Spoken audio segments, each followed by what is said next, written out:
everybody. Welcome to another Meet Cute Monday. Oh, hello, Sony. Adiba, would you like to introduce yourself and your book? Yes, so my name is Adiba Jaigirdar. There's really nothing very interesting to say about me, so I'm just going to go right into my book. I have an upcoming novel, which is Honey and Ishu's Guide to Fake Dating.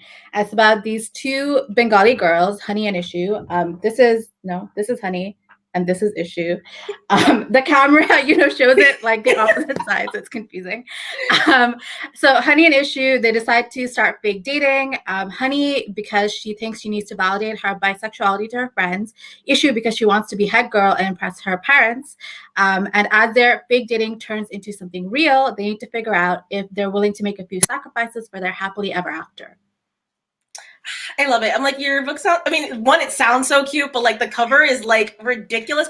And then like the alternate cover, I was like, I'm like, stop, they're so cute. Okay, sorry. I'm totally normal. Yes, and I'm Emery Lee, author of Meet Cute Diary, a rom-com about a trans boy who runs a romance blog, but when the blog is exposed as fake, he has to fake date a fan in order to prove the blog's validity. And so we are the fake dating duo here. The best trope. Yeah, right. I'm like, I know, like if you haven't seen it yet, Adiba and I did a panel with some other authors where we just talked about like fake dating and like our love for all of that. So I'll go ahead and link that in the description. But you should check that out because that was really fun, and we went on like it was like chaos, but like in a good way. Yeah. Okay, so reminder to the audience, feel free to ask any questions you want to ask in the comments, and we will get to them whenever we have the ability to get to them. And so the first question I have for you is, as someone who writes a lot of romance, how do you get inspired when you're starting a new project? So I wish that my inspiration came like a flash of lightning, but sometimes it does. Unfortunately, most of the time it doesn't. With Honey and Issue, I actually had to go hunting for inspiration. So basically, I watched that TV show, Faking It, MTV's Faking It, and I was so annoyed at how badly they did sapphic fake dating that I wrote down on my spreadsheet, I wrote down fake dating, but sapphic. How do I do this? Because I just thought I need to solve this. I need to like make a Faking It that is actually good. That is like, actually lets the sapphic characters be sapphic, and have that happily ever after. So I literally wrote that down in my idea spreadsheet, and for years, not even like weeks or months, for years, it was in the back of my mind. And I kept asking myself, like, how can I write this fake dating book? Why would two characters who are sapphic, why would they need to fake date? And I kept asking myself that question. And slowly, one day, I had this idea about this girl who needs to prove her bisexuality to her friends. And, that could lead to fake dating. And after that, I came up with the idea for Issue and her whole head girl story. So it was definitely like going out with a stick and like chasing that inspiration down. And with other projects, honestly, sometimes it is a flash of lightning. So I guess it's just like asking myself lots of questions and being open to ideas all the time. Because, for example, with my book that recently got announced, Do Not Fall in Love, the inspiration came to me because in Dublin, we have a lot of donut shops, right? Have you ever been to Dublin? Not. Okay, so in Dublin, in the last 5 or 6 years, just donut shops have popped up everywhere. Like when I tell you everywhere, everywhere. Once I was walking down the street and I saw a copy shop, so where you get like your photocopies done. There was a donut shop inside the copy shop. And I was like, why would you want a donut shop inside your coffee shop? It doesn't make any sense. But that's how obsessed people in Dublin are with donuts right now, or for like the past 5 or 6 years. And so I was like, I have to write a book about donuts and Dublin. Like, I just have to do it. So that's how I got that idea. So yeah, it's just like being open to ideas and asking lots of questions. That's so funny. Like, I mean, first of all, I feel like the idea of like a donut shop like in your coffee shop is like good. Like if it's actually taking time, like if it's taking a while, like I would buy the donuts. Like You get your hands all sticky from like the donut, and then you get your coffee, and it's like full of like donut stuff. you just have to like wrap it with like napkins. Like you gotta be creative. You know, you can make it work. But and that was funny because I'm like I feel like in California. I mean, California I feel like it's been for a while though. But like donuts too, like everywhere, like every corner. It's not even like every corner. It's like every strip. There's like 7 donut shops, and you're like, who needs this many donut shops? Like I don't get it. But like now I'm like, okay, now you need to like look around and like make a story idea based on like the ridiculous crap that like I guess like it's just like everywhere on the street. You like, should. And like donuts, and the other one is like macarons. Like I feel like people have like started like making. Oh, I would love that though, because I feel like there aren't good macaron places here. Oh my god! I think you just gave me a book idea. This is how you get inspiration. This is I was like, wait a minute. You know what? I was like, you know what I see a lot of is I see a lot of people like starting like their little like cookie or like macaron like decorating like stuff, and they'll make like their like own little characters and stuff, and they'll have like I feel like they're like big on Instagram, but like there's a lot of them in Southern California, like a lot of like shops that do that stuff. And I'm just like, oh my god, like I could totally make like a whole book out of that. That would be I would read it. That would be so cute and corny. I love that. Okay. Great. So everyone who's watching this, you just witnessed history unfold as we developed a new book idea. So when like this book is like getting published and people are asking like, how did you get that idea? You can be like, that is that YouTube live I did with Adiba. Yeah, you can literally see the moment. Like you can watch it the moment the light bulb clicks and everything. Like it's all there. Like you're good. Okay. Let us go to this one's super fun. Okay, so what's a YA romance trope you've lived in real life or that you would like to experience in real life if you had the choice? This is a really fun question, but my answer is actually going to be really boring. Oh, no. Which is that, sorry, but I feel like the reason why I love tropes in YA romance is because they're so chaotic and they just have like all of this chaotic potential. But I don't like chaos in my life, you know? I love chaos in books. Like, I love it. I love chaos, especially when it comes to romance. It's amazing. But in my life, I just want peace. So I feel like I would not want any YA romance tropes. I would want 0 of them because I want to stay as far away from the chaos as possible. But what about, like, I don't know, like the happily ever after? Or, like... Is that a romance trope? I mean, I would love a happily ever after, yeah. Yeah, I would want that. Or like even like I don't know, like I feel like I would be down for like a good like friends to lovers, like you know, like there is peak chaos potential with the friends to lovers as well. Yeah, like no, I mean there's definitely peak chaos potential, but like I also feel like okay, so like I guess arguably, like I mean, because this now brings down the whole like question of like, are you looking for someone in your life right now? Like, so like, I mean, okay, so right now, like I'm single and like, you know, I'm cool with that. Mm-hmm. But like in the scenario where we're like, hey, like, you know, let's get some nice romance in here. Like I could see like, you know, like a friends to lovers kind of thing, or like, I don't know, like the like girl next door, boy next door kind of like kind of thing. Like I feel like that would be like, I mean, like there's potential for chaos, but I feel like it could also be like really like peaceful for the most part. Somewhat. Yeah, that work. I just feel like I have so much experience watching the chaos unfold that's like all I imagine. But okay, now that you were talking, I just thought this is not really a romance trope, but it is like literally like behind you in your cover. But I would love like a meet cute. I think that would be really adorable because that's like a story you can tell people and it's always very cute. So yeah, a meet cute. That would be nice. A meet cute? Oh, God, I feel like okay, if you could have, what would be like your dream meet cute then? This is a difficult question. Honestly, like so many of them are amazing. Actually, I don't have any meet cutes in either of my books. Even in my donut book, there is not a meet cute. So apparently, I'm anti meet cute when I'm writing. But I feel like, you know, that like classic meet cute where you like bump into each other and you drop all your stuff and you go to pick it up and you're like eyes meet. That could be okay. I would be up for that.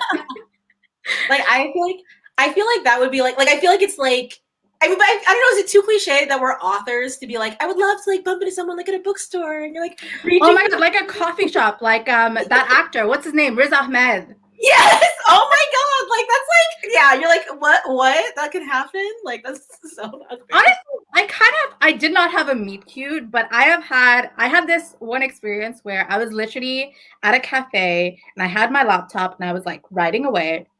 And it was a very busy cafe and it was like a busy time. So this guy came and he was like, hey, like there's no spaces anywhere. So can I sit like at your table because your other chair is empty? And I was like, yeah, sure. And it was like a really tiny table, right? So we were like very close to each other, but like our laptops were open. And like I was like writing away and I had my hot chocolate. I was like drinking it. I spilled the hot chocolate all over myself. This had meet cute potential, but it did not happen. But the potential was there. I'm like, okay, I'm saving that for my Meet Cute Diary spinoff. That's gonna be someone's Meet Cute story. I actually had, which is actually funny now that you mentioned it. I did actually have like almost like a meet cute, except it was a friendship meet cute because like it wasn't like a romance thing. But like I remember I was at a Barnes and Noble, and I was reading like I was in like the manga section, and I had like picked up like this one manga because I was like, oh my god, I love the anime, so like I should like check out the manga. And someone just kind of like popped up out of nowhere and was like, is that the Bungo Stray Dogs manga? And I was like, yes. And they're like, are you a fan? And I was like, yes. And then we just like literally started talking for like an hour, and then like after that we ended up like being friends and like going to like cons and stuff together. It was so funny. But like I feel like that would be yeah, that's a meet cute. Is there a name for like a friendship meet cute? It should exist. I don't know. I feel like there should be though, right? Yeah. Like, I'm like, I feel like that's like, I don't know, like I feel like that I feel like there has to be something, but I don't know like what the term would be. But I feel like we need to like I want to like make that like a new thing where it's like a very yeah. If anybody who's watching wants to help us come up with a term or knows a term, please let us know. Like the platonic meet cute, but like something with not so many words. It's too long. Yeah. Yeah, like I need something short and punchy, but like I'm here for like the concept. Okay, have you ever written a love interest inspired by someone you actually knew? Not inspired directly by someone I actually knew, but I feel like for all of my characters, I like take little bits from people that I know. So not enough that anybody is recognizable, but if I notice like, oh, someone is like, I can't even think of an adjective, but you know, someone is like generous, someone is kind, someone is like really mean. I've written someone mean based on somebody mean I knew in real life, that I will admit. But yeah, I take like little bits of different people and I like mesh it up all together because I feel like that creates the most relatable and realistic characters. Do you ever like when you're like crafting like a love interest, do you have like certain like I don't know like go-to formula stuff? You're like, okay, all love interests will have that ingredient, and like that. Like if I could, I would give every love interest a dimple. But I can't. So I gave a dimple to Flavia, and then I was like, I cannot do it anymore. Like I lived that dream, and now I have to stop. But no, I don't think I give them like any specific characteristics. But I try to create like love interests who are like, I guess the opposite of like the main character, so that they can be like foils. This is actually like in Honey and Issues Guide to Fake Dating, they are like polar opposites, and that's how I wrote them. So if I gave a trait to Honey, I was like, Issue has to be like the exact opposite, because like Honey is super popular, and I was like, okay, Issue is a person who hates people. She never wants to talk to them. She doesn't want to make any friends. She hates going to parties, and Honey's like the complete opposite. And I think that creates like the most fun dynamics. I love that you said that, because I feel like that's probably like the biggest thing, like consistency for me too. Like when I'm writing like a couple, it's always like, okay, like if this character is really loud, the other one is going to be so quiet. Like they just like completely balance each other out. And I feel like it's like, like, at least like in my experience, I feel like you always vibe well with people who are really similar to you, but then like I feel like that almost causes like more tension and like issues like down the road because it's like, oh, we're so similar, like, oh, we like get mad all like with like if one person gets mad, that means the other person gets mad and everyone's now mad. Versus like I feel like if you have someone who gets mad easily and they're like with somebody who's like very docile, very like, you know, like go with the flow kind of stuff, like I feel like that gives like this really like fun balance. But I also feel like it adds for that like amazing tension at the beginning because they initially are like, you know, and like I love when it's like two characters like when they first initially meet and they're like, I hate that person, like they have like we have nothing in common, like everything about them kind of sucks, and then you're like, oh. And also, like, it creates like the best character arcs as well, I feel, because it's like that person has all of the things that you don't, so they can really help you with your arc, complete your arc, like find those things that you don't have yet, but you need to complete your arc. And I love that. Yeah, and I also love like when you have two characters who are really different and you see them like slowly like chip away at some of the differences and they start to like become like more like obviously like in tune with each other and you're like, oh my god. Mhm. Like the way that like two people can be like so different at the beginning, like especially like I feel like when it's like surface type stuff. Like when we're like one character's like, oh my god, I hate Taylor Swift, and the other character is like a major Swiftie, and then like all of a sudden the other character is like, I guess I like these songs, and you're just like, oh. You're like, I see what's going on there.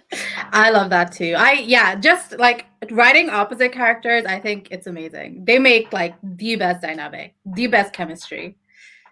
Yeah, and like I feel like I mean, I don't know like how you like approach like your like what I guess like what like opposites you like aim for. Like is there like a specific like, oh like, well, I'm not going to contradict certain types of traits, like other traits like I would want to like, you know, really make like oppose. Like for instance, like I feel like a big thing, like when we talk about like hate to love, enemies to lovers, is like sometimes people will make it like political, and you're like, please no, like please no, like I don't want like you know like a racist person and like you know a person of color, like that's not cute, you know.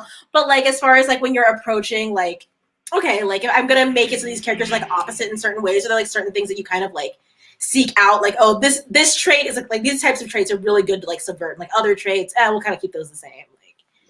I was literally gonna say like morality and politics, like that's where I do not go there, because I know for myself, like even in friendship, like if somebody disagreed with like moral issues that I believed in, I'd be like, nah, that's the end. That's the end for us. Or political issues, like no. I think I really like I don't gravitate towards anything specific. So it depends really on the characters, because some characters need to be more opposite on certain things than others. So for example, with the Henna Wars, I feel like Nishat was a very like headstrong character, and she always like she was like, I want this, so I'm gonna get it, you know? And then Flavia, her love interest, was a little bit more passive. And so I think that worked for them because they kind of complemented each other in this way. And then with Honey and Issue, they needed to be opposite in basically every single thing. Like even in terms of like some of their identities, like they're both Bengali, but Honey is like Bangladeshi Bengali and Issue is Indian Bengali. They speak two different dialects, you know, even in terms of those things.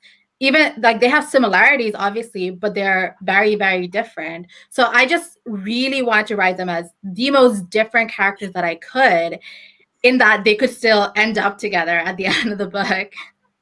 I feel like that's like a great I feel like it's a great like trope. I don't know if this counts as a trope, but like a big great like trope to do like when you have like fake dating is like two characters who are like really, really different too. Cause I just feel like, you know, because the whole thing is, oh, it's fake. Haha, like I'm pretending to like this person, like, because we're so different. And then it's like, oh yeah, right about that. Like and I think it goes in combination with like forced proximity and stuff too. Just like the idea of like two people, like when you really make those elements like different, and they have to like spend time together and like work together, like make something happen. Like or like I have like one book that I'm working on that's like two guys whose parents own rival cafes, and they have to work together to like, save their parents' cafes from like this like third competitor, and like the inherent tension of like them being totally opposite in every way, but then having to like actually work together for one common goal is like,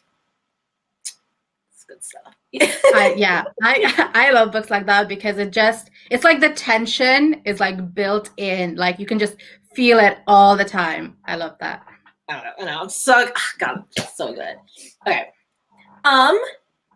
Okay, so if you were to describe your brand as an author as for fans of certain like X or Y romance stories, what stories would you comp your overall author brand to? So I would say if you like romance stories that mix together lighthearted things with serious things, you would really love my books because even though they are like cute and they're rom-coms, they still deal with some heavier issues like racism and homophobia. But at the same time, if you're a fan of Jenny Han, To All the Boys, you should read my books. I feel like for me it's almost like if you like those like late 90s early 2000s type rom-coms like Clueless and like She's the 10 Man. Things I Hate About You. Yes, like I feel like if you like those like I guess like more like traditional type rom-coms, but with like a little bit of like a spin, kind of like you would get like like the aesthetic and like diversity, I guess, of like To All the Boys, with like the gayness of like Love, Simon, then that's my romance brand. I love that every time we do like a panel together, we just come back to Jenny Han and all them. Listen, like that's I'm like name a more iconic duo, name a more iconic character, like name a more iconic aesthetic, like just like genuinely every time I like see anything like To All the Boys, I'm always just like, God, the power, like the honestly. Yeah, like I'm just like, if you're like number one thing that's gonna like bring a smile to my face, like I feel like To All the Boys is just so feel good. Like you just can't like not like be happy. It's just right? Like if you're having a bad day, what else are you gonna do? Rewatch To All the Boys for the millionth time. Like it's literally like grab boba and then just like plop down, turn on like Netflix, like that's it. Like that's it. Okay. Okay. Oh, this one's fun, but also like, okay, what are some tropes or themes you'd like to see explored more in queer people of color romance books, as well as what are some that you would like to explore more yourself? So I would like to say all of them. Because I really want to see like so many books by and about QPOC that all of the tropes are explored like multiple times, hopefully, because we need that. Like I love tropes and I love writing them, but sometimes I don't want to write. I just want to read. So I want all the tropes. Specifically, I would really love like a really good enemies to lovers, but like done well. And again, like not that they're opposed in terms of morality, because when that happens, I'm just like, no, that's not enemies to lovers. That's like, I think you are not human to lovers for some reason. I don't understand it. So yeah, just enemies to lovers because I really love that trope, but I think it's difficult to execute. So I would love to see that done really well, and especially with a QPOC protagonist.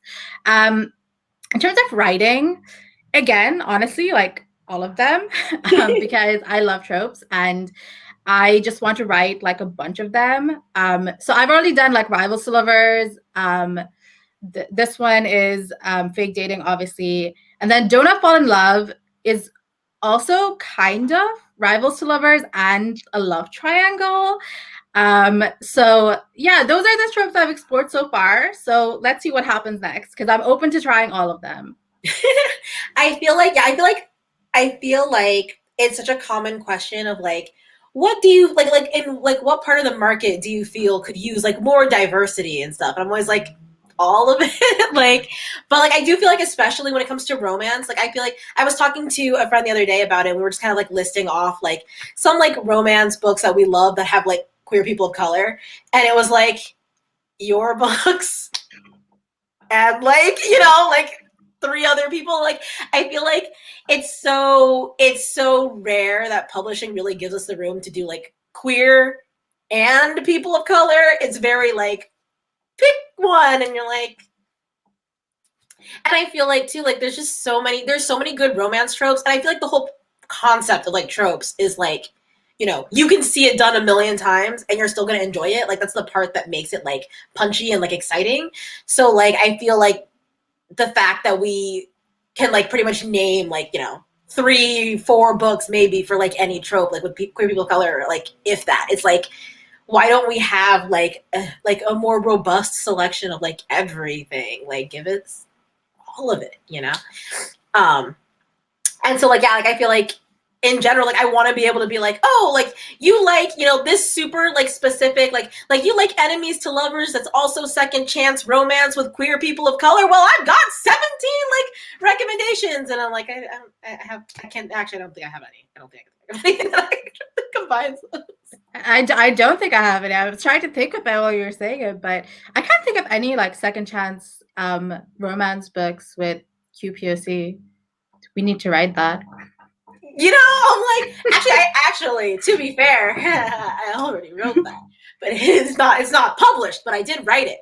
But yeah, I feel like in general, and it's funny, like as I like go through like my list of like tropes I want to explore more, like it's like I have a whole list of like tropes that I want to write, but then also just like tropes that I'm like currently incorporating into projects, and it's just like, you know, will we get that opportunity to actually share these stories? Like, will we actually get like the same like ability to like push these out to people? Especially you don't know when publishing is going to be like, we have enough of these tropes by white authors, so we don't need like any more. Even like this year, we obviously have a lot of like fake dating books coming out, which is really awesome as like, you know, authors and especially QPOC to see all of these amazing books. But then also like I have this fear, like, is this going to be the year of fake dating, and then next year a QPOC is going to try and publish like a fake dating book, and they're going to be like, no, we've already got like Adiba and we've got Emery, so we don't need any more. You know, is that going to happen?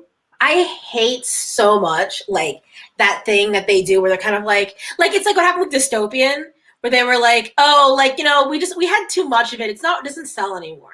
And you're like, okay, first of all, like why were like pretty much all of the dystopians like white? Like, yeah, I mean, like we have like, of course, like we have like Marie Lu, who like, you know, of course, like, but like, you know, for the most part, I feel like most of those big dystopian titles were just white people doing the same thing. Mm-hmm. And so they're like, okay, dystopian's over. And it's like, there's so much that like people of color and queer people of color and disabled people of color and I mean, just marginalized people of any like, you know, group could bring to this table if you would just give us a chance to like try it. And I feel like we just so often don't get that chance. And I feel like, yeah, like thinking about like too, like with like romance, like I feel like, so something I've seen a little bit more of, like an uptick of, but it's not like huge yet. But like I've been seeing some people selling stories that are like high fantasy rom-coms. So it'll be like in a high fantasy world, but like the actual plot will just be like, you know, a regular like slice of life kind of like rom-com type story. And like that's such a cool concept. Like it's something that like I've been like screaming about, like, can we try it? Like, can we like have this like thing? So it's so cool to see that like people are like actually getting the chance to do that. But like it's so exhausting knowing that like once they introduce this concept, they'll let like, you know, 30 white authors try it. And like, depending on how those white authors do, like, you know, if people are not like, you know, super obsessed with it, we'll never get the chance. Like they'll never even consider bringing us to the table. And it's like, you know, there's just so many, like, there's so many tropes and so many like ideas and so many concepts that I feel like could be so cool if we could just actually explore them without that, like. And It's awful because I do think like newer writers sometimes they see like who is writing something now and they think that opportunity has like been taken away from them, you know, like I'm sure there's like a new like QPOC writer working on their fake dating story and they're looking at us and they're like, oh, like does this mean that my fake dating story isn't going to get me an agent or a publisher? And I think that creates like this competition between us, which obviously like shouldn't exist. But I can't even blame people because you do get rejected by being told like we already have one of these. So it's awful. Like we're pitted against each other, and I just hate it.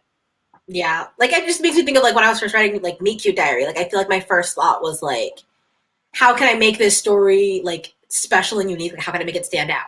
And my thought was, oh, if I make it about a trans character, like that'll be different because you know we don't really have a lot of trans rom coms. And I think that's so like messed up that like one that like my thought of like how can I make this different was like had to be about identity and not like you know, oh, if I add this plot twist, it'll be like totally unique and people will still want it. Like I feel like one, like with people of color, like we have to like sell our identities half the time. It becomes more of like, how can you prove that you're unique to the industry, not like your work is actually like unique. But then it's also like, you know, as the person who took that trans rom-com, like I don't even want to think about like, I mean, I guess I kind of have to think about, but like the number of other trans authors who may have been told, we don't need that. We already have a trans rom-com this year. Like, you know, and it's just like, and like, especially thinking like, for instance, my trans rom-com, you know, I have meet cutes and I have fake dating and like, I have that kind of stuff. But like, what if somebody wrote a trans rom-com that was like a second chance romance? Like, I want to read that. Like, even if all of the identities and everything else is exactly the same, like if it was just a second chance romance, like we deserve the like, I would want to read a story that's exactly my book, but with a second chance romance. And like, I feel like the idea that like, you know, it's okay if a white author wants to do the same thing with just one different trope or like, you know, one different like location or something. But like when like queer people of color want to do it, it's like, we have a lot of that already. Like, It's very frustrating. You do like it you feel like it's always an uphill battle, and like I just hate that like sometimes I'm working on something and I'm like trying to think of like the market and I'm like, well, like one book like this already exists by, you know, whatever, a South Asian author. So does that mean that I don't get my chance, even though, you know, that South Asian author might not be writing queer characters? It's just and like right now it's also sad because I am like one of the only like writers who is writing queer South Asian characters. I think there's two others. So it's like a very small space to begin with. And then I'm wondering like, is the reason why it's not getting broader because like we are here and we are having careers and we are constantly, you know, writing different books. And, you know, now I have a book coming out in another genre in historical. So I'm like, well, am I taking up a space there as well? Is somebody getting, you know, rejected for these because I am here? And that's like, that's an awful thing to think about. And it's an awful like burden to have. it is, yeah. I think it's like you putting it into words too. It's like, yeah, like I feel like every time you write a book, like not only do you have to worry about like, oh, am I going to get barred? But it's like, you know, who else is going to get barred? And it's not even just like, oh, like if I write Meet Cute Diary and like, you know, it's like it does really badly. Like no one is going to pick up like a book like this again, which is true. Like if I, as like one of the first, if not the first YA trans rom-com, like if my book tanks, there's a chance that people will tell me or will tell other trans authors in the future, trans rom-coms just don't sell. But then like, even if Meet Cute Diary does well, there's a chance that they'll be like, but we already had a trans rom-com. We don't need another one. You know what I mean? And it's like so ridiculous. Like for one book, you know, and like you were saying too, like for instance, like queer South Asian characters, like that is not specific at all. Like that's not even kind of specific. You know what I mean? Like it's not like it's not like a super niche category. Like if they were like, oh, like you know, you're like Bangladeshi characters who own donut shops and also like write with their left hand while wearing pink bracelets. Okay, fine. You know, like that's pretty niche. Like I get that. But like queer South Asian characters. Like, do you understand how many like queer South Asian Like literally, it could be like from 6 different countries in like South Asia. Like not even in terms of nationality is that specific. And that's not even counting like all the people in the diaspora, you know? Like Yeah. it's not specific.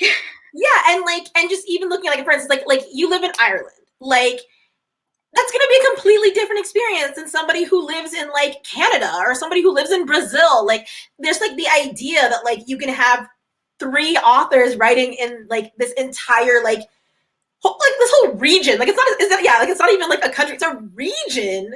Like, in any to any extent is like, you know, like just like me sitting here, like, for instance, like I'm a triracial author, and people be like, oh yeah, I'm like the triracial author, and it's like, how am I like the triracial author? Like there are so many triracial people who do not have my identity, who do not live where I live, who are not of my economic background, who are not like of my like gender. Like, why is it that like I'm supposed to encompass the entire experience of being triracial with like my background? That doesn't make any sense.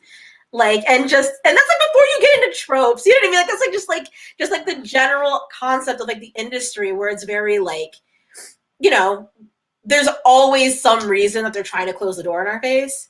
And so it becomes like, you almost like you sit down to write and you hear this voice in the back of your head. It's like, okay, but if you write that, like, what's going to happen now? Like, what's going to happen to somebody else? Like, I was talking with a friend about, that rom-com I was talking about earlier, where there's like the 2 kids whose parents own rival cafes. And like the one character is Puerto Rican, and the other character is multi-ethnic East Asian. So he's Japanese and he's Chinese. And like originally I had wanted to make him Japanese and Taiwanese because I was exploring boba. Like, boba's like a big element of the story. And I was like, you know, I don't want people to like misaccredit boba to like China or Japan when it's a Taiwanese thing.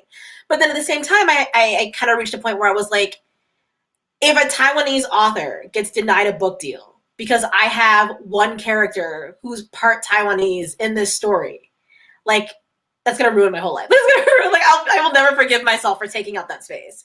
So it ended up being, okay, fine, I'll just make him Chinese and Japanese because that's what I am. So now he's just me. And it's like, I feel like, you know, it reaches this point where like we have to like box ourselves in, like, just out of fear that we're taking up space from somebody else. And that's just so like, you know, like I feel like it goes even beyond just like the own voices conversation of like, you know, is it fair for people like publishers to box us into like own voices? And it's like, you know, obviously not, but like also, even if they don't actively tell us, you have to only write this one thing, the way that they refuse to allow more than 2 or 3 authors from a certain identity into like publishing means that we have to do it ourselves if we don't want to like hurt other people. Mm-hmm. It's a lot. It's a lot. And you have to actively be thinking about all of these things when you're writing, when you should just be like thinking about the book, thinking about the characters, you know, letting your creativity flow. But you do have to stop and think about these things. Yeah. And it's like, I feel like writing and revising a book is hard enough when you don't have to like, you know, be like, oh, like, how do I make sure that my identity is exactly the right way so that I don't accidentally overstep and take somebody else's space? Like, it's a very like, it's very stressful, and it's like, so like, it's so unfair. Like, it just straight up, it's just unfair to us. Okay, so here's a comment that came up as we were talking. I think this one is interesting and worth sharing. So I love this convo, and I just want to add, it doesn't even have to be different. The Hallmark Christmas movie industry has been recycling the same cishet white couple with the same plot for decades. And I feel like it's just so like, it's like looking at like Hallmark movies, for instance, like they make so much like money, and like there are so many of them and people love them. Like another great example is like Lifetime. Like Lifetime has like the same story in like every movie, and like everybody loves that. Like I feel like it's like, that's what people want. Like, especially in romance. Like, that's what I have to say, because the thing about romance is the predictability, which is why it's always confusing when reviewers are like, this romance is too predictable. And I'm like, that's the point of a romance. But anyway, like, this is what, romance is. It is that predictability. It's about getting to that happily ever after. So I just don't think you can have like enough romance with like the same trope, the same plot, because it is always going to be different, but it's also always going to be predictable, and that's good. That is romance. Yeah, like and it's like I actively seek out stories that are extremely similar to other stories that I like in romance, because when you're picking up romance, I feel like it's a lot of times it's like a comfort read. Like you're actively like, I want to re-experience this thing that I know I'm gonna love, that I already loved before. Like you're actively like trying to like drown yourself in the same familiar feelings. So like, I mean, not just even in romance. I feel like so I used to be a reviewer before, right? So whenever I would write a review, like I would usually end it by being like, if you like this book and this book, you will like this book.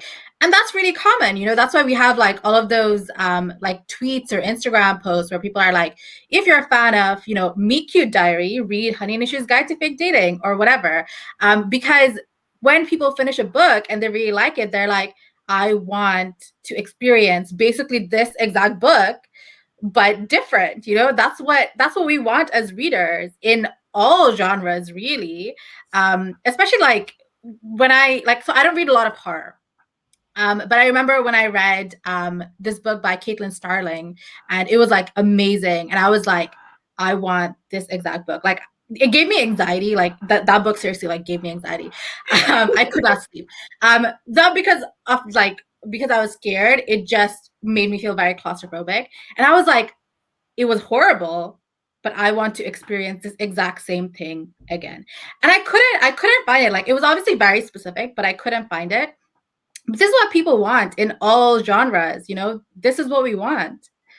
like I feel like a very blatant example of that is like, you'll watch like a fantasy movie, a sci-fi movie, whatever, and people will be like, why is there always a romance at the forefront? And it's like, because that like familiarity of like these like tropes and like this like setup is comforting to people, and like you enjoy seeing it again and again. And I think like even if you're watching or reading something that's like suspense, or like, something that's like supposed to be a little more like, oh, twist, like turns, like, oh, that kind of stuff, like I feel like we still latch on to things that are familiar and like comforting to us. Like I think a great example of that is like Game of Thrones. Like I know a lot of people like liked Game of Thrones at the beginning because they were like, oh, like this show will kill anybody and like that kind of stuff. But like people still had an idea of like which characters they wanted to live, which characters they would want to end up together. Like these are all based on like familiar beats and like things that you've known and enjoyed in like previous stories. So like again, like the idea that like, we've seen it once, we're good. Like you didn't If that really, was the case, we would have like one story. That was it. Like and one like, book in every genre. and like especially in publishing, where like everything is comps. Like who are your comps? What are you comping this book to? Like everything is like for fans of this, for like whatever. Like the idea that you wouldn't want a story that's too similar to another story. It's like the whole industry runs on how is this book similar to others books? Like why would you not want? And like I feel like another thing that's like really common too is like for instance, like writing a trans book. Like I was essentially expected to comp almost exclusively to trans books. So like if I'm expected to comp almost exclusively to people who have the same identity as me in a book, how can you tell me that like we only need 3 people of this identity? Like then we're just gonna write the same book on repeat. Like we like, you know what I mean? Like the ability to like spread out and like the ability to repeat is how you actually get new stuff. Like otherwise it's just like, that's it. We have one book and we're done. Like Since you brought up comps, I should also add, I feel like this is another way that we do get boxed in, and we also, I guess, like set up false expectations for people. Because I remember when the Henna Wars came out, one of the books that it was comped to was the only other book by a Bangladeshi author that existed at the time. Well, exists still, I think. So that's Sabina Khan's The Love and Lives of Rukhsana Ali. So it's a very different book from mine, even though it does explore some similar themes in like this like girl Rukhsana Ali. Actually, she doesn't come out to her parents, but she basically gets outed and then she's sent back to Bangladesh. And it's a very heavy book. Like the entire it's just exploring like what that's like to have to go through all of this like homophobia and all this trauma that's coming from your family. The only similarity is really that both of our characters come out in different ways, and they're both Bangladeshi lesbians. But obviously, my book was comped to that book. And at the time, I was like, why? Like, people are going to pick it up and they're going to expect that kind of traumatic thing. And, you know, obviously, those kinds of books are really important. And The Henna Wars does have some trauma in it, but it's a rom-com. Like, it has a happy ending. They're very, very different books, but it was the only other book by a Bangladeshi author that existed. So my publisher were like, oh, this has to be the comp. And I was like, it doesn't make any sense, but okay. Yeah, like for Meet Cute Diary, the number one comp that my book is compared to is Felix Ever After. And so Felix Ever After is like, it's a great book. It's a book about like a trans Black kid. And like it has a romance, it has a happy ending. But the concept of the story is basically this kid who's trans gets like all of these pictures and like identity details from pre-transition like publicly posted throughout like this school and everything. And so it's like there's a lot of trauma there around like outing and like you know, dealing with like private information being shared. And there's also trauma around like, you know, dealing with friends who aren't supportive or parents who aren't supportive, and like, you know, learning to like accept your identity even when people are like actively to your face telling you like you're not this identity, this is a lie, and like that kind of stuff. And I think it's one of those books that's really cathartic because you face a lot of these things that are like, you know, common like trans trauma issues, and then it ends with a happy ending. But Meet Cute Diary has like no trans trauma pretty much at all. Like it's not like it's actively like the whole point of the book was like Noah comes out and everyone in his family is like fine with it. His brother is like overly supportive. Everyone's like, you know, just going with it. And so he's very privileged in that way. Like he doesn't have self-doubt. He doesn't like, he has like that, like, oh, I wonder if I can have a happily ever after because I've never seen it for like, you know, trans kids before. But he doesn't have this like, oh, like, is my gender valid? Like, am I right to think I'm trans? Like, and I actually had questions from people and like even my editor at first who was like, why doesn't he question that more? Like, why is that not a thing? I'm like, it doesn't have to be a thing. But I think when, you know, the book is comped to, you know, Felix Ever After, and then the other one that I got comped to was Stay Gold by Tobey McSmith. And that one I haven't read, but I've heard from a lot of people that it's like a very heavy exploration of like, you know, the struggles of being trans. And so I feel like a lot of people pick up Meet Cute Diary and they're like, why isn't there more nuanced discussion of transness? Why isn't there more exploration into transphobia? Or like the book was very tropey and like, you know, like it felt almost too happy and like it was like things were too easy. And I'm like, it's a rom-com. Like that's the goal when you write a rom-com. It's like to make it happy and tropey and like, you know, things are easy and they're not supposed to be full of trauma and distress. And I think, yeah, I feel like that's like a huge thing where it's like, you know, even we almost don't even get the chance to like comp to like for instance, like it would make more sense to me to like comp Meet Cute Diary to like Honey and Issue. Like it's like we have, you know, fake dating rom-coms. Like I feel like that's like inherently like more practical. But like when I did try to comp to some other rom-coms, I essentially had to prove that there was another identity reason why it would work. Like I comped to Christina Forrest and I had to be like, well, the main characters are both Black. So like, you know, it wasn't like I wasn't allowed to comp to like the white like rom-coms or like, you know, the straight cis white rom-coms. And it's like, you know, and it's like, yeah, like when most of the industry, especially like the big names in the industry, like are like essentially only these groups of people, it's like, how can I comp my book to something that's actually relevant to it without just making it like about identity? And it's tough. Like at least, you know, we have our agents, I guess, to help us like navigate that. And you know, obviously once you sell a book, it's a lot easier to deal with that. But I remember it being like really difficult when I was querying. So my comps for the HANA Wars when I was querying was when Diplomat Rishi meets Simon versus the Homo sapiens agenda, and that's like the comps that my publisher picked up as well.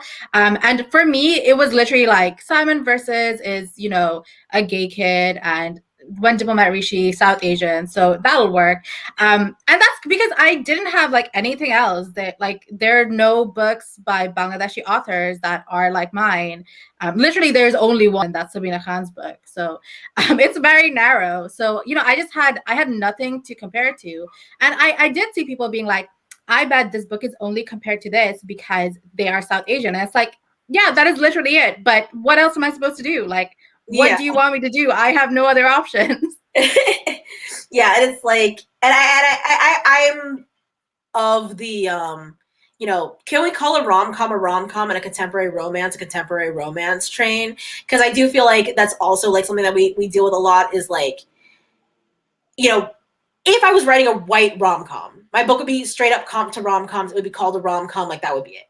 But like, I feel like when you're writing like marginalized stories, it's first and foremost on identity. Like one of the books that people had, I got a lot of like recommendations. Oh, comp to this is Cemetery Boys. Mind you, I love Cemetery Boys. I am like such a Cemetery Boys stan, but like, it's a paranormal romance. Like, very different. It's a paranormal romance, and like not only is it a paranormal romance, but it's not like there is some humor in the book, but like there's a lot of murder and like death. Like the love interest is a ghost. Like there's a lot of like there's dark magic, lady death. Like it's a dark book with like romance and humor. Meet Cute Diary is a rom-com. Like it is a joke. The whole thing is a joke and like with romance in the middle. And so like to be told, oh yeah, come to Cemetery Boys, I was like, I guess, but it's so hard. I feel like too on readers, like, how do you know what to expect when this book is getting comped to like literary, trans books, paranormal romance? Like, what is it? What is this book supposed to be? Like, and so I feel like there are a lot of people too, like, who'll be like, oh, I'm so excited for this book, and then like, you're like, this is not what I thought it was gonna be, and so like people are getting disappointed, and it sucks like too, like as like a trans reader, like. You can't even, it's so hard to even know what to pick up next, because if people are comping, my book to Stay Gold, I would think, oh yeah. So if I read Meet Cute Diary, I'll love Stay Gold. And it's like, maybe, but like if you're I've heard Stay Gold is very heavy as well. So yeah, probably not. I'm sure it's a brilliant book and I love Tobly, but I don't think they're good comps. It's just one of those things where again, like it's like, I feel like, don't get me wrong, like I can read a heavy trans book if I'm prepared for it, if I have like the right, like, if I know going into it how to prepare myself, but I do feel like an example was with like Felix Ever After, where I had heard so many times it was a rom-com. So when I picked it up and read it, I was like, this is a good book, but oh my God, I need a break. Like I need a break, because I honest to God was not expecting like there to be that kind of like trauma and exploration, because Felix Ever After is a literary book with a heavy romance subplot. So like I feel like that's just a very like I feel like we don't really get the chance to even set the expectations for readers before they pick up the book. So I feel like we do kind of have that, like we do kind of run that risk of like people, the wrong people picking up the book and then like hating it and being like, wow, this book sucks. Because how do you set the right expectations when there's nothing you can comp to that's actually similar to what you're trying to do? It's tough. It's very tricky. Yeah, it's just awful. Okay, let us move on. Okay, so this question, super fun. Okay, you recently announced a bake-off rom-com, which I'm super excited for. So can you comp the main couples in all of your announced books to a food or dessert? Yes. So this is like, I have prepared for this. I literally wrote it all down because I was like, this is serious. I have to get this right. Okay. So I'm going to start with the HANA Wars, right? So I think Nishat would be a chocolate lava cake, because chocolate lava cake is like, nice and like sturdy on the outside, but then you dig into it and it's like really soft and gooey. And I think that's what Nishat is. And then her love interest, Flavia, I think Flavia would be a Brazilian carrot cake. So I don't know if you've ever had a Brazilian carrot cake. It's really good. I recommend it. So basically, I once had a Brazilian carrot cake when I went to this party that my Brazilian friend threw. And somebody said, I make carrot cake. And I was like, I'm not like the biggest fan of carrot cake. And they were like, this is Brazilian carrot cake. And I was like, what does this mean? I went and I had like a piece of this cake and it was amazing. Like it was very different from like the normal carrot cake. It doesn't have like any of those like carrot chunks in it. And that's what I loved about it. So I feel like Flavia would be Brazilian carrot cake because it's like you expect it to be like a normal carrot cake, but then it pleasantly surprises you. You get something that you don't expect. And then Honey and ISHU. So Honey was very easy. She would be a classic vanilla sponge cake. So, she is someone that everybody likes, very popular, very, very difficult to not like, a classic vanilla sponge cake. So that's Honey. ISHU would be a scone because she is very tough and a bit rough around the edges. But, once you have a scone with some clotted cream and jam, it's very sweet and very nice. So yeah, that's ISHU. I also did my Titanic book because I thought, why not? So my Titanic book called A Million to One, there's actually 4 main characters. And only 2 of them have a romance arc, right? So the first of these characters is called Josepha. She would be cake. It doesn't matter what kind of cake. She would be, that like cake meme that was going around where you cut into cake and or you cut into something and it's cake, right? She would be that cake. She would be cake that you don't know is cake. She would trick you. And her love interest, Emily, she would also be cake, and it also does not matter what kind of cake, but she would be the most beautiful cake you have ever seen in your entire life. She would be a bit unsturdy, probably, but she would be a very beautiful cake. And then with my recently announced book, Don't Not Fall in Love, we have the main character who's Shirin. So Shirin would be chewy, melt in your mouth, chocolate chipped cookie. Because when you look at that cookie, you think this is going to be delicious and it's going to be very sweet. And you bite into it and it melts in your mouth. And you're like, this is even sweeter and warmer and nicer than I thought it was going to be. And that's Shirin. And so her love interest is Chris. Actually, she has 2 love interests, Chris and Neve.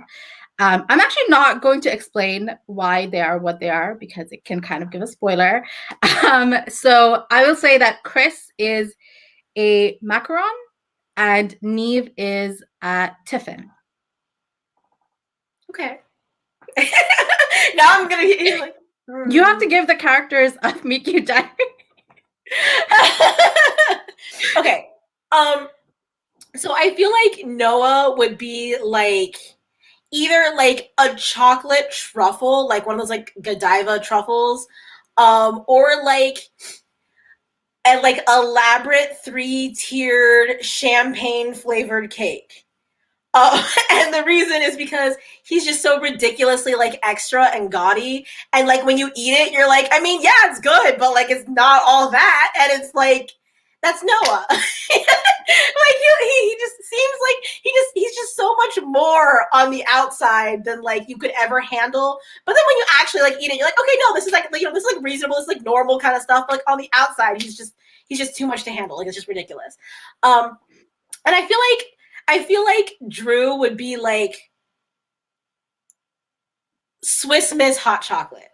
And like it's because like you'd be like, oh, like this looks like, a nice warm drink. You sip it and you're like, holy shit, that's so fucking sweet. Like it's so like, oh my God, like that's too sweet. I put it down. So I feel like that would be Drew. I don't know where I come up with like I feel like these are like they're so like ridiculous. But I literally had to do I did another interview recently where somebody asked me like what flavored tea would every character be, and like the explanations are just so bad. These are so funny to do though. And you know what? When I sold Do Not Fall in Love, my editor, Fiancee, she literally sent a document that was like characters from Do Not Fall in Love as donuts. And that was amazing. Okay, for my cafe rom-com, so Theo is the like Asian character, and I feel like he would be like a mochi ice cream because like on the outside you would be like, oh, like like powdery, kind of like a little dry, like okay, whatever. But then like you bite into it, like so sweet, so soft, like the gentle delicacy, like amazing. And then Gabby, who is the Latinx character, I feel like he would be like I feel like he would be like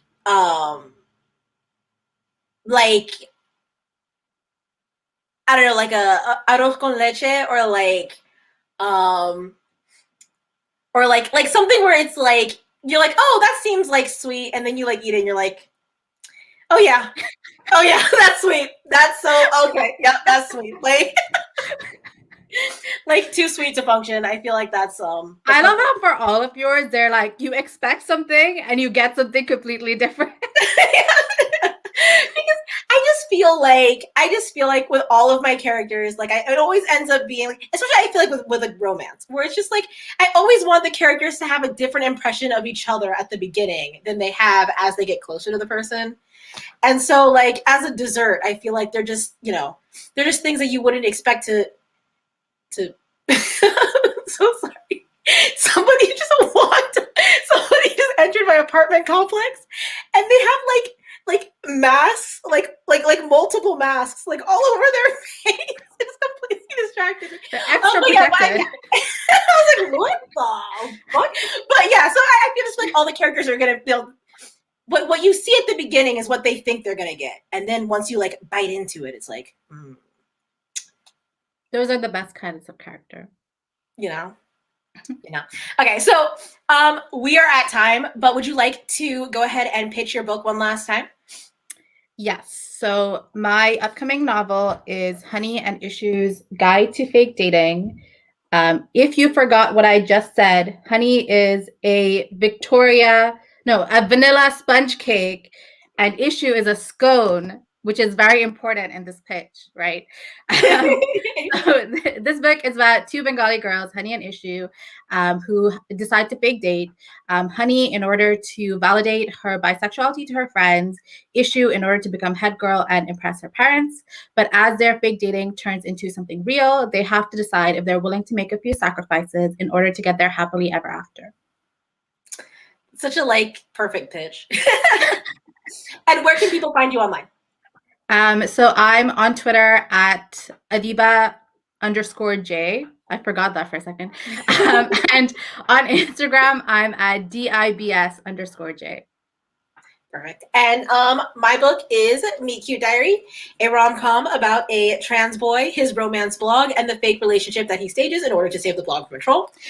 You can find me on Twitter. I am at Emery Lee Who. On Instagram, I am at Emery Lee Books, and my website is emeryleebooks.com.